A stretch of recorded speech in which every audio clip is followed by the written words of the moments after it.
Dice 1 Timoteo capítulo 1 versículos 8 al 11 de la siguiente manera: pero sabemos que la ley es buena si uno la usa legítimamente, conociendo esto, que la ley no fue dada para el justo, sino para los transgresores y desobedientes, para los impíos y pecadores, para los irreverentes y profanos, para los parricidas y matricidas, para los homicidas, para los fornicarios, para los sodomitas, para los secuestradores, para los mentirosos y perjuros, y para cuantos se oponga a la sana doctrina, según el glorioso evangelio del Dios bendito que a mí me ha sido encomendado. Hemos estado viendo, por ejemplo, el capítulo 19, que es el capítulo anterior, dice el tema: lo que la ley no puede hacer. Y en este capítulo 20 el tema es lo que la ley puede y debe hacer.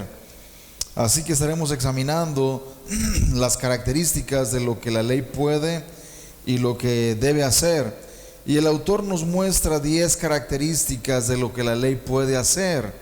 Estas 10 características, hermanos, están en este capítulo 20 que estaremos examinando hoy, este día, y Dios mediante el próximo domingo, debido a que son características muy importantes que no quisiera que las viéramos muy rápido, sino que fuéramos examinándolas poco a poco. De esa manera estaremos cubriendo hoy las primeras 5 características y el próximo domingo estaremos viendo las otras 5 restantes. Voy a leer la introducción y dice de la siguiente manera: nuestro estudio acerca de lo que la ley no puede hacer ha determinado que la ley, número 1, no puede contribuir en nada a la justificación del hombre. Número 2, no puede librar de la esclavitud del pecado, ni tampoco dar poder para obedecer. Y tercero, no puede lograr realmente la plena salvación prefigurada por los ritos ceremoniales. Un estudio bien a fondo de la literatura del Nuevo Testamento mostrará que cada una de las declaraciones negativas acerca de la ley de Dios se dirige a la negación de una de esas 3 debilidades de la ley. Sin ver lo que la ley no puede ni nunca tuvo la intención de hacer, los hombres han intentado usar las obras de la ley para su justificación personal. Han buscado vanamente el obedecer los preceptos de la ley sin el derramamiento de poder por la gracia de Dios, y han seguido bajo las sombras anticuadas del rito mosaico después de la venida del Salvador. Es ante esos usos ilegítimos de la ley que el Nuevo Testamento habla con una fuerte antipatía. Sin embargo, ninguno de los pasajes bien conocidos del Nuevo Testamento que habla del abuso de la ley va al extremo de librar a los creyentes de toda obligación moral hacia el modelo de conducta justa revelado en la ley. El estándar de la ley permanece válido, mostrándonos lo que es bueno a los ojos de Dios. La evaluación de Pablo ha probado ser muy útil en resolver el conflicto aparente sobre la situación de la ley dentro de las páginas del Nuevo Testamento. Pablo explica: sabemos que la ley es buena si uno la usa legítimamente. 1 Timoteo 1:8. ¿Cuáles son los usos legítimos de la ley? Hemos visto, hermanos, en los mensajes anteriores, especialmente en un tema anterior, un capítulo anterior, que se trató de los usos ilegítimos de la ley de Dios. Vimos cómo las personas, muchas personas desean justificarse guardando la ley de Dios. Muchas personas tratan de recibir el perdón de sus pecados al obedecer los 10 mandamientos, por ejemplo. Y hemos visto que esto es un uso ilegítimo de la ley de Dios, porque la ley no justifica a nadie. La ley no puede perdonar al pecador. La ley lo que hace es simplemente presentar lo que el pecador debe hacer, pero no le da el poder para hacerlo. Y de esa manera, las personas que desean guardar estrictamente la ley de Dios caen bajo maldición, como el apóstol Pablo dice en Gálatas, que todo aquel que se proponga guardar toda la ley, Santiago también lo dice, pero fallar en un punto se hace culpable de toda la ley. El apóstol Pablo en los versículos que leímos de Timoteo dice que la ley es buena si uno la usa legítimamente, dando a entender, como hemos visto, que la ley puede ser usada de manera ilegítima. Ahora bien, ya vimos cómo puede ser usada la ley de manera ilegítima y ahora estaremos viendo cómo puede la ley de Dios ser usada de manera legítima. Y la pregunta que hace el autor es la siguiente: ¿cuáles son los usos legítimos de la ley de Dios? ¿Cuáles son esos usos? Y luego pasa a decir cuáles son los usos correctos de la ley de Dios. Y dice de la siguiente manera: antes que Adán cayese en pecado, la obediencia a la ley le traería vida y bienestar. Pero desde la caída, la ley se convirtió en una forma de condenación y muerte para los pecadores. La ley no puede producir la obediencia en el pecador y no puede ser usada como un medio de justificación. Las sombras ceremoniales del Antiguo Testamento, el Evangelio en figuras, prometieron que Dios mismo realizaría por medio de la gracia la salvación plena para su pueblo. Les justificaría del pecado y rompería el poder de la rebelión en sus vidas.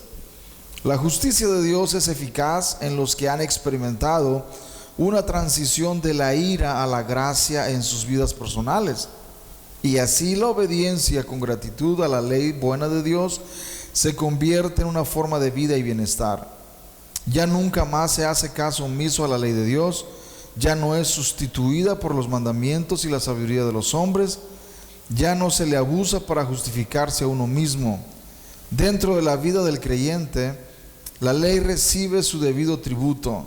A la verdad está establecida por la fe. Por medio de ella podemos ser bendecidos. Según la Escritura, la ley tiene muchas funciones legítimas. Nosotros trataremos de resumirlas en la lista siguiente. Una vez que Adán cayó en pecado, hermanos, la obediencia a la ley le traería, como dice el autor, vida y bienestar.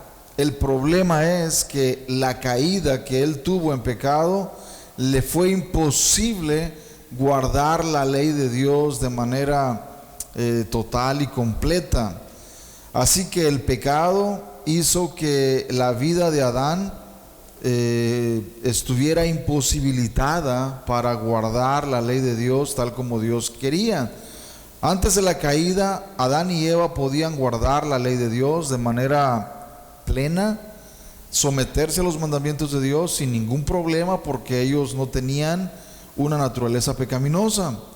Ellos habían sido creados por Dios en un estado de, podríamos decirlo, casi de plena, no de perfección, pero sí en un estado donde ellos podían someterse a los mandamientos de Dios, guardar la ley de Dios, obedecer los mandamientos de Dios y deleitarse en ellos. Lamentablemente, debido a la caída, Adán y Eva quedaron sujetos a la naturaleza pecaminosa y ahora ellos no podían guardar la ley de Dios de manera total, de manera plena. Y no solamente esto, sino que ahora la ley de Dios, los mandamientos de Dios, hacían que la naturaleza pecaminosa que había en ellos los incitara a desobedecer los mandamientos de Dios, a quebrantar sus mandamientos.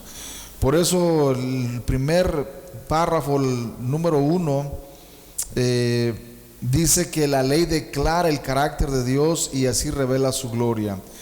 Bien, en el primer punto de lo que la ley puede hacer y debe hacer, el autor nos dice que la ley declara el carácter de Dios y así revela su gloria. Y es cierto, hermanos, la ley de Dios, el apóstol Pablo dice que la ley de Dios es santa, la ley de Dios es justa y la ley de Dios es buena. Ahora bien, ¿por qué es santa? Es santa porque refleja el carácter de Dios. ¿Qué dijo Dios? Sed santos porque yo soy santo. Y la ley de Dios es santa porque refleja ese carácter. Ahora, ¿por qué Dios manda a su pueblo a que sea santo? Porque el pueblo de Dios tiene que reflejar el carácter de Dios también. Si Dios es santo, su pueblo tiene que ser santo. La ley de Dios es santa y eso es un reflejo del carácter de Dios, y así dice el autor que refleja su gloria o revela su gloria. Por ejemplo, él habla de cómo el dios pagano Moloch en los tiempos del pueblo de Israel, ese dios pagano llamado Moloch demandaba los sacrificios de niños. Las naciones paganas ofrecían bebés, hermanos, bebés recién nacidos ante este ídolo, y los hacían pasar por el fuego, los ponían en el fuego, y de esa manera ellos sacrificaban estos niños a Moloch. Era un acto totalmente, hermanos, nefasto, atroz, que Dios detestaba. Y lo peor es de que el pueblo de Israel cayó en un tiempo en esa práctica pagana, idólatra, de ofrecer sus propios hijos en sacrificio a Moloch, igual que las naciones paganas. Sin embargo, Dios, lejos de demandar el sacrificio de esos niños, Él demandaba el cuidado y la crianza de ellos. Él decía: instruye al niño en su camino, y aun cuando fuere viejo no se apartará de él. Así que Él, Dios mismo, demandaba que los niños fueran criados en obediencia y en disciplina del Señor. Así que vemos un contraste muy grande y muy marcado entre el paganismo de las naciones que no conocían al Dios verdadero y lo que Dios demandaba de los niños del pueblo de Israel, que deberían ser instruidos, disciplinados en el conocimiento de Él. Y para eso eran los 10 mandamientos, para mostrar cuál era lo que Dios quería que ellos hicieran y qué es lo que ellos tenían que obedecer. El número 2 dice: la ley pone de manifiesto la demanda de Dios sobre nuestras vidas como hombres. Bien, ahí en el inciso número 2 vemos cómo dice que la ley pone de manifiesto la demanda de Dios sobre nuestras vidas como hombres. La ley de Dios es santa, la ley de Dios es justa, la ley de Dios es buena. Y así como la ley de Dios refleja el carácter de Dios, así también Dios demanda que su pueblo sea, Él es santo. Por lo tanto, la ley de Dios, hermanos, pone de manifiesto la demanda de Dios sobre nuestras vidas como hombres, como seres humanos. Él desea que su pueblo sea santo, refleje su carácter, el carácter de Dios. Por esa razón, el cristiano, hermanos, que rechaza la ley de Dios o que habla mal en contra de la ley de Dios, en realidad está hablando mal del carácter de Dios. En realidad está expresándose mal de quién Dios es. Dios es santo, su ley es santa y su ley fluye de su carácter. Ese carácter santo que Él tiene, de ahí fluye su ley. Así que cuando estamos teniendo la ley en poco, hablando mal contra ella, en realidad estamos hablando mal del carácter de Dios. Y eso es lo que el autor dice en el segundo punto, que la ley pone de manifiesto la demanda de Dios sobre nuestras vidas como hombres. Por eso dice: la obediencia a la ley es obediencia a la voz del Rey, Señor del pacto, y como tal nos muestra lo que significa ser sus súbditos y ser sus siervos. Para nosotros orar venga tu reino es lo mismo que orar hágase tu voluntad en la tierra. Y la voluntad de Dios se comunica a través de sus mandamientos, los cuales nos dicen qué es lo que su santidad significa a nivel de criatura.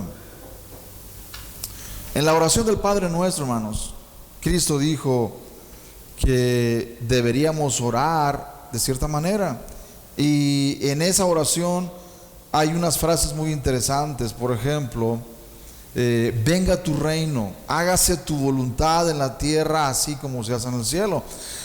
Esas frases, hermanos, muestran que el creyente tiene que estar dispuesto a someterse a la voluntad de Dios en todo. Que la voluntad de Dios debe ser lo que nos debe importar sobre todas las cosas. No nuestra propia agenda, no nuestros propios planes, sino la agenda de Dios y los planes de Dios, que es en realidad lo que más importa. Porque, hermanos, si nosotros nos enfocamos solamente en lo que nosotros queremos, en lo que nos importa a nosotros, y dejamos a un lado lo que realmente le importa a Dios, estaremos construyendo nuestros propios reinos solamente, no el reino de Dios. Por eso las dos frases de la oración de Cristo: venga tu reino, hágase tu voluntad en la tierra así como se hace en el cielo, muestra claramente el énfasis de que el reino de Dios, la voluntad de Dios debe ser lo más importante en nuestras vidas. No nuestra voluntad, no, sino la voluntad de Dios. Y la ley de Dios muestra eso, hermanos, que la ley de Dios nos dice que la voluntad de Dios debe ser realizada. El punto número 3 dice que la ley pronuncia bendición sobre la adherencia a sus demandas. Y es cierto, a veces hay cristianos que dicen, no, el guardar la ley de Dios, el obedecer los mandamientos de Dios, no nos beneficia materialmente o en esta vida para nada. ¿Cómo no? La Biblia, hermanos, claramente muestra que sí nos beneficia.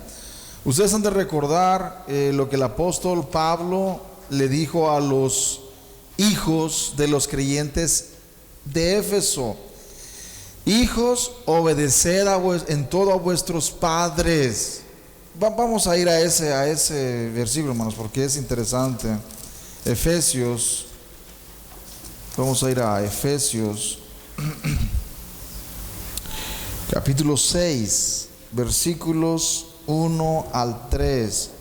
Fíjese bien cómo el apóstol Pablo dice en estos versículos: hijos, obedeced en el Señor a vuestros padres, porque esto es justo. Honra a tu padre y a tu madre, que es el primer mandamiento con promesa. Y luego el número 3, bien interesante, y dice: para que te vaya bien y seas de larga vida sobre la tierra. Hermanos, la obediencia a los mandamientos de Dios trae bendiciones terrenales. Si alguien cree que la obediencia a los mandamientos de Dios solamente nos ayuda para la vida eterna o para el cielo, hermanos, la Biblia nos dice que eso es solamente una cara de la moneda. La otra cara de la moneda es que la obediencia a los mandamientos de Dios trae bendiciones temporales también, bendiciones en este mundo, bendiciones en esta tierra. Hermanos, Pablo habla de dos bendiciones en este versículo. Número 1, para que te vaya ¿qué? Bien. Esa es la primera bendición. Y la segunda bendición es: y seas de ¿qué? De larga vida. Larga vida. Hermanos, esas son bendiciones terrenales. Bendiciones terrenales de aquí, de este mundo. Para que te vaya bien. ¿Quién no desea que le vaya bien en esta vida? Por supuesto, todos queremos que nos vaya bien, ¿no es cierto? ¿Quién no quiere vivir muchos años? No quiere tener larga vida. Todos queremos tener una edad avanzada y morir de 120 años, ¿no es cierto? 120 años. Todos quisiéramos morir después de haber vivido, exacto, morir hasta después de los 100 años. Bueno, la promesa es de que cuando nosotros honramos a nuestros padres, que es el primer mandamiento con promesa, nos va a ir bien y seremos de larga vida en esta tierra. Así que esa promesa, hermanos, del Señor a los que obedecen los mandamientos es para aquí y ahora, no solamente para cuando estemos en el cielo, en la presencia de Dios, no, es en este tiempo. Las bendiciones de Dios, hermanos, son también temporales. No son solamente en el cielo, son temporales. Las bendiciones de Dios para los que guardan sus mandamientos son también aquí y ahora. Vamos a ir a unos versículos más, por ejemplo, Salmos capítulo 1. Ahí en Salmos capítulo 1, versículos 1 y 2. Veamos cómo también habla de esta promesa. Dice: bienaventurado el varón que no anduvo en consejo de malos, ni estuvo en camino de pecadores, ni en silla de escarnecedores se ha sentado, sino que en la ley de Jehová está su delicia, y en su ley medita de día y de noche. Será como árbol plantado junto a corrientes de aguas, que da su fruto en su tiempo, y su hoja no cae, y todo lo que hace, ¿qué? Prosperará. Hermanos, estas son bendiciones terrenales. Son bendiciones terrenales. Obviamente, las bendiciones espirituales son dadas también con la obediencia a los mandamientos de Dios, las bendiciones espirituales. Pero hay muchos cristianos que dicen: no, yo solamente quiero las bendiciones espirituales y las terrenales no me importan. Hermanos, todo es importante. Para Dios todas las bendiciones son importantes, tanto las espirituales como las terrenales. Y aquí en este salmo, hermanos, las bendiciones que el varón recibe, aquel que no ha andado en camino en consejo de malos, sino que en la ley de Jehová está su delicia, y en su ley medita de día y de noche, son bendiciones terrenales, temporales, cuando él es como un árbol, hermanos, plantado junto a corrientes de aguas, que da su fruto en su tiempo, y su hoja no cae, y todo lo que hace, que prosperará. Ahí está hablando de tu trabajo, ahí está hablando de tus negocios, ahí está hablando de todas las cosas que tú emprendes. Cuando tú te deleitas en la ley de Dios y deseas obedecer sus mandamientos, todo lo que hagas va a prosperar. Todo lo que hagas va a prosperar. Hermanos, esto es básico para comprender el alcance de la ley de Dios. Qué tan importante es comprender que la ley de Dios y sus mandamientos son muy necesarios para nosotros. Así que vamos a ir a Deuteronomio 28, versículo 1. Dice: acontecerá que si oyeres atentamente la voz de Jehová tu Dios, para guardar y poner por obra todos sus mandamientos que yo te prescribo hoy, también Jehová tu Dios te exaltará sobre todas las naciones de la tierra, y vendrán sobre ti todas estas bendiciones, y te alcanzarán si oyeres la voz de Jehová tu Dios. Bendito serás tú en la ciudad, y bendito tú en el campo. Bendito el fruto de tu vientre, el fruto de tu tierra, el fruto de tus bestias, la cría de tus vacas y los rebaños de tus ovejas. Bendita serán tu canasta y tu arteza de amasar. Bendito serás en tu entrar y bendito en tu salir. Jehová derrotará a tus enemigos que se levantaren contra ti. Por un camino saldrán contra ti, y por 7 caminos huirán de delante de ti. Jehová te enviará su bendición sobre tus graneros y sobre todo aquello en que pusieres tu mano, y te bendecirá en la tierra que Jehová tu Dios te da. Hermanos, estas palabras, estas promesas son debido a la obediencia del pueblo de Dios. Hay algunos cristianos que dicen: no, eso solamente fue para el pueblo de Israel. Ahora la iglesia ya no tiene nada que ver con esto. ¿Cómo no? La iglesia es el pueblo de Dios también, hermanos. Y aunque la iglesia no anda buscando un pedazo de tierra como Israel en el Medio Oriente, antes de Cristo, aún así las bendiciones terrenales siguen en pie, hermanos.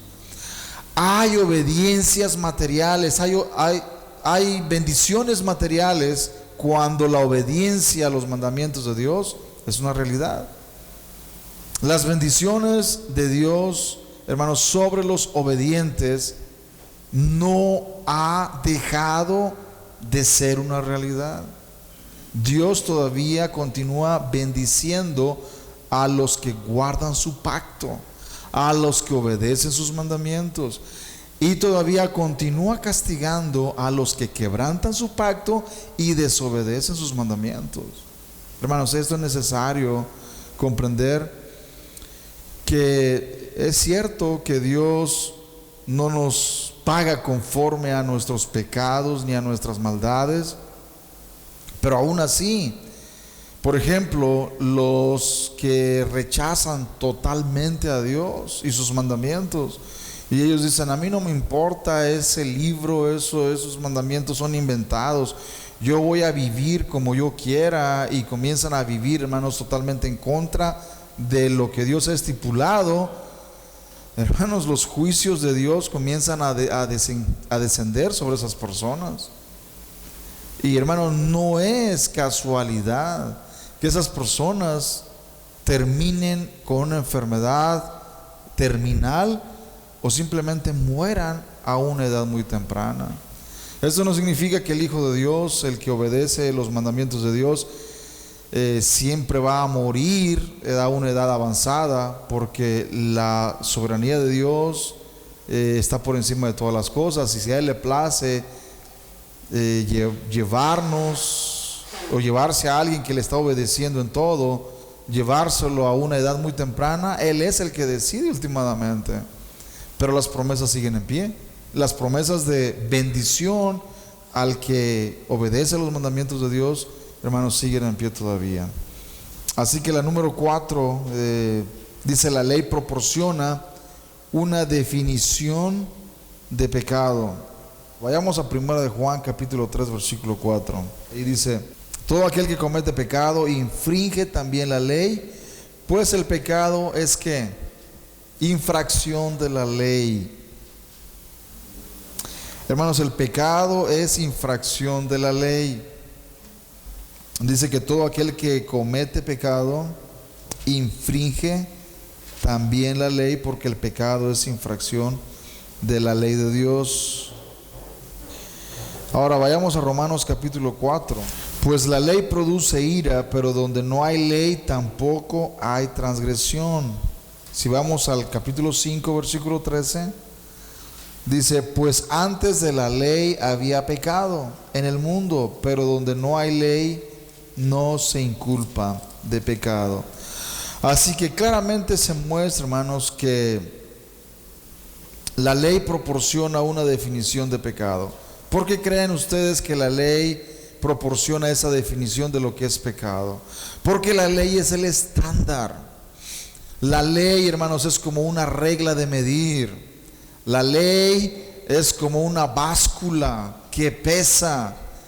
Así como una regla te dice cuánto mide cierta pared o ciertas cosas, así como una báscula te pesa una cantidad determinada de ciertas cosas, esa báscula o esa regla, hermanos, es el estándar. Es el estándar con el cual se mide algo, con el cual se pesa algo. Y sabemos exactamente lo que eso debe. Por ejemplo, ¿cómo saben ustedes que 1 kilo de harina es exactamente 1 kilo de harina? ¿Por qué? Porque tienen la báscula que pesa y dicen: esto es 1 kilo de harina. Y si yo les pregunto: ¿y cómo lo saben? Hermanos, ustedes no se lo inventaron. Ustedes pesaron ese kilo de harina, ¿no es cierto? Y ustedes, al pesar el kilo de harina, están seguros, a menos que la báscula esté, ¿cómo se llama? Arreglada, o a menos que esté mal, o sí que a propósito la hayan distorsionado, entonces les va a dar menos de 1 kilo, ¿no es cierto? Les va a dar 900 gramos o algo así. Pero si la báscula está precisa, les va a dar exactamente 1 kilo. Bueno, el punto del autor es de que así como, hermanos, así como esto, la ley es el estándar de medir de Dios, y la ley te dice lo que es pecado. Entonces la ley proporciona realmente una definición del pecado. Si la ley no existiera, nosotros no sabríamos qué cosa es pecado, por ejemplo. Supongamos que no existe la ley de no robarás, por decir algo. Hermanos, si no existe esa ley, entonces no sabríamos que robar es malo. Podríamos tomarlo de lo que le pertenece a la otra persona, así como hacen los comunistas, los socialistas. Llega Chávez y Maduro al país de Venezuela y dice: ahora todas las empresas me pertenecen a mí, le pertenecen al gobierno. Hermanos, es un robo descarado. Eso es robar. A ellos no les interesa el mandamiento que dice: no robarás. A ellos no les interesa eso. Pero debido al mandamiento, debido a la ley de Dios, hermanos, que dice explícitamente: no harás esto, no harás lo otro, nos da una definición de lo que es el pecado. Por lo tanto, la ley proporciona esa definición del pecado, así como una báscula proporciona qué es exactamente 1 kilo de harina. ¿Qué es exactamente? ¿Cuál es la cantidad del kilo de harina? La báscula lo proporciona. Así que continuamos, y el número 5 dice: la ley expone infracciones y convence de pecado. El apóstol Juan dijo que el que comete pecado infringe también la ley, pues el pecado es infracción de la ley. Y en el apartado número 5, el autor nos dice que la ley expone infracciones y convence de pecado. Y por supuesto que así es, porque, hermanos, la ley es más que un simple código objetivo del bien y del mal, por el cual, si uno lo desea, puede juzgar su conducta. El apóstol Pablo dice que la ley es espiritual. La ley de Dios es espiritual. Y por lo tanto, como es espiritual, es parte de esa palabra de Dios que es viva y eficaz y más cortante que toda espada de 2 filos, que penetra profundamente en los lugares recónditos del corazón del hombre y pone de manifiesto su carácter más oscuro. Hermanos, si no tenemos la ley de Dios, no tenemos el estándar por el cual medir nuestras acciones. Quitemos la ley de Dios y en realidad el cristiano no tiene ningún estándar objetivo por el cual vivir en este mundo. ¿Cómo vamos a saber entonces lo que es bueno y lo que es malo? Si no tenemos el estándar de la ley de Dios, no sabremos lo que es bueno y lo que es malo. Pero la ley de Dios, hermanos, no solamente expone lo que es la infracción de la ley, pero también nos convence de pecado. Y, hermanos, ahí en Romanos capítulo 7, el apóstol Pablo habla sobre esto, y vamos a ir a capítulo 7, versículos 9 al 13. Veamos cómo Pablo abordó este tema. Dice, voy a leer desde el versículo 7. ¿Qué diremos pues? ¿La ley es pecado? En ninguna manera. Pero yo no conocí el pecado sino porque la ley. Yo no conocí el pecado sino por la ley, porque tampoco conociera la codicia si la ley no dijera: no codiciarás. Mas el pecado, tomando ocasión por el mandamiento, produjo en mí toda codicia, porque sin la ley el pecado está muerto. Y yo sin la ley vivía en un tiempo, pero venido el mandamiento, el pecado revivió y yo morí. Y hallé que el mismo mandamiento que era para vida, a mí me resultó para muerte. Porque el pecado, tomando ocasión por el mandamiento, me engañó y por él me mató. De manera que la ley a la verdad es santa y el mandamiento santo, justo y bueno. Luego lo que es bueno vino a ser muerte para mí, en ninguna manera, sino que el pecado, para mostrarse pecado, produjo en mí la muerte por medio de lo que es bueno, a fin de que por el mandamiento el pecado llegase a ser sobremanera pecaminoso. Tal vez, hermanos, sea un poco difícil de entender el argumento del apóstol Pablo, pero déjenme decirles que él en realidad en este argumento está mostrando cómo la ley de Dios, que es santa, justa y buena, en realidad, hermanos, hace que el pecado sea más grave. Porque ahora la ley te dice: no harás esto, no harás esto otro. Y resulta que eso que la ley te prohíbe se te hace más atractivo, ¿no es cierto? Más irresistible. Hermanos, un ejemplo solamente va a bastar para mostrar esto.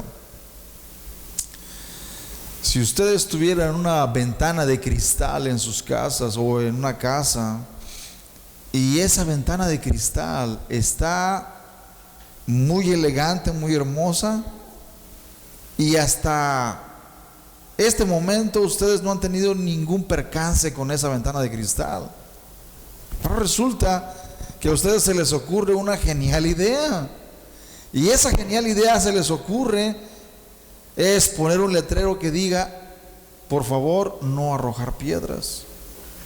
Por favor, no arrojar piedras. Ahí lo ponen en la ventana de cristal.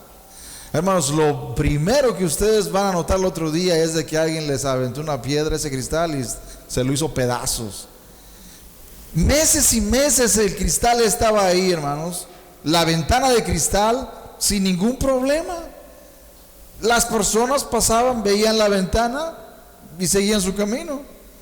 Pero resulta que ahora con el letrerito ese que ustedes pusieron ahí en esa ventana, algún chamaco maldoso ve ese letrero y dice: ahorita va a ver, si no, ¿cómo que prohibido tirar piedras? Y lo primero que hace, ¿qué es, hermanos? Tirar piedras. ¿Por qué razón? Porque el mandamiento, hermanos, hace que eso sea más atractivo. La prohibición hace que eso sea irresistible. Lo que ese muchacho veía antes y pasaba por ahí no le llamaba la atención, ahora con ese mandamiento de no tirar piedras, hermanos, se hace irresistible y comienza a tirar piedras. Y eso es lo que sucede, hermanos. Dios dio sus mandamientos, y con esos mandamientos hace que el pecado comience a llamarnos la atención a aquello que, si no existiera el mandamiento, hermanos, en realidad no nos interesaría, no nos llamaría la atención.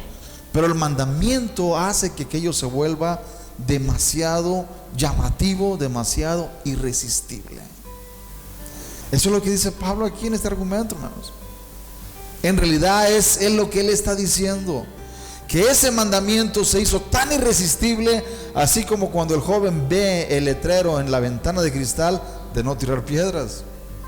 A él se le hizo muy irresistible el transgredir los mandamientos de Dios, porque el pecado toma ocasión del mandamiento, y debido a que tenemos una naturaleza pecaminosa, hermanos, somos incapaces de detenernos para no hacer aquello. Pero el apóstol Pablo dice que debido a que tenemos el Espíritu Santo, entonces podemos someternos a los mandamientos de Dios. Es el argumento que él continúa hilando en los versículos que siguen.